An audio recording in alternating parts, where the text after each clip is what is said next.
Think about the last time you voted. Maybe you drove to a school or a community center. Maybe you filled out a form. Maybe you waited in a short line, dropped your ballot in a box, and went home for breakfast.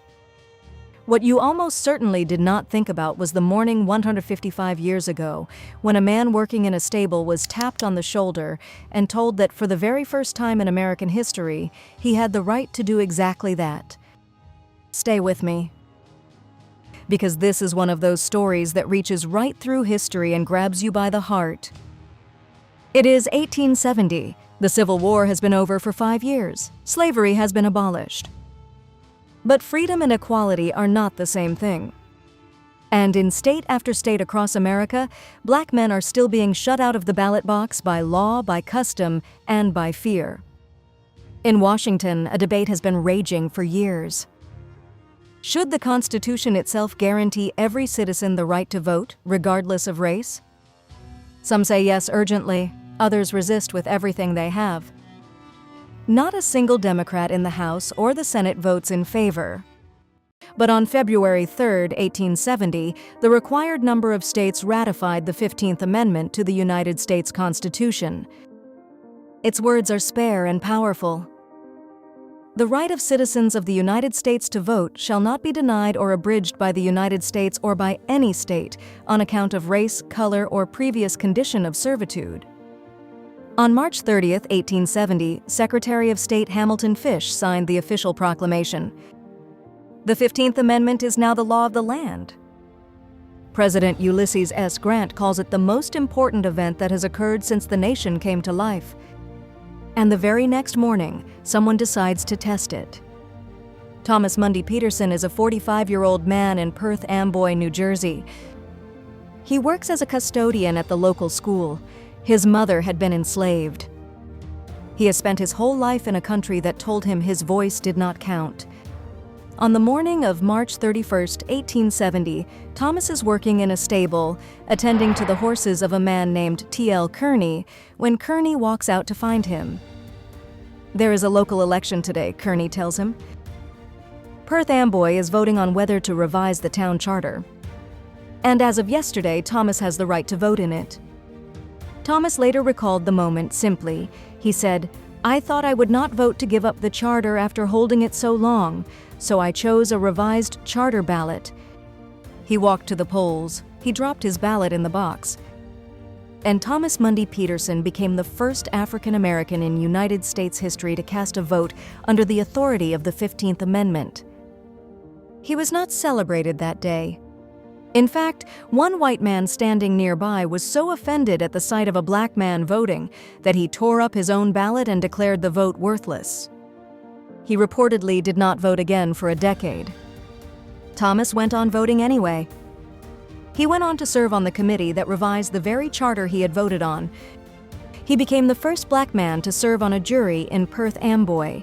He helped organize the city's first public school.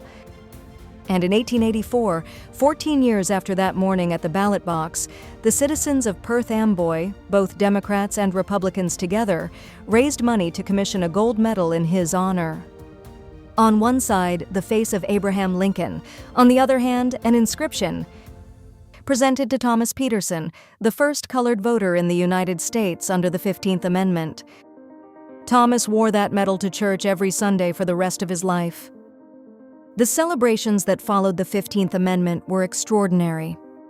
In Baltimore, more than 10,000 black Americans paraded through the streets while over 20,000 people looked on. Artists created commemorative prints. Churches held Thanksgiving services. Frederick Douglass addressed a rally in Albany, New York, and told the crowd that with the right to vote, the black man is free, the black man is a citizen, the black man is enfranchised, and this is by the organic law of the land. And then, within a generation, many of those gains were taken away. Poll taxes, literacy tests, grandfather clauses, intimidation, violence. The promise of the 15th Amendment would not be fully realized for nearly another 100 years, until the Voting Rights Act of 1965. But the amendment itself never disappeared. The words stayed in the Constitution. And eventually, the country had to reckon with them again. That is the power of writing something down. You cannot fully take it back. Here is what I keep thinking about. Thomas Mundy Peterson was working in a stable when someone walked out and told him history was waiting for him at the ballot box. He did not have a speech prepared. He did not have a crowd. He had a ballot, a box, and the quiet courage to do something that had never been done before. And then he went on living his ordinary life. Tending schools, serving on committees, going to church on Sundays with a gold medal on his chest that said, "You were here, and what you did mattered." That is the kind of story I think about when I think about the stories in your family. The moments that did not make the newspapers, the people who showed up for something important without knowing it would be remembered, the ordinary mornings that turned out to be extraordinary. Have you ever thought about writing those stories down? Not because they will end up in a history book, but because the people who come after you deserve to know who came before them. Your children, your grandchildren, the ones who will someday need to know that courage runs in their family.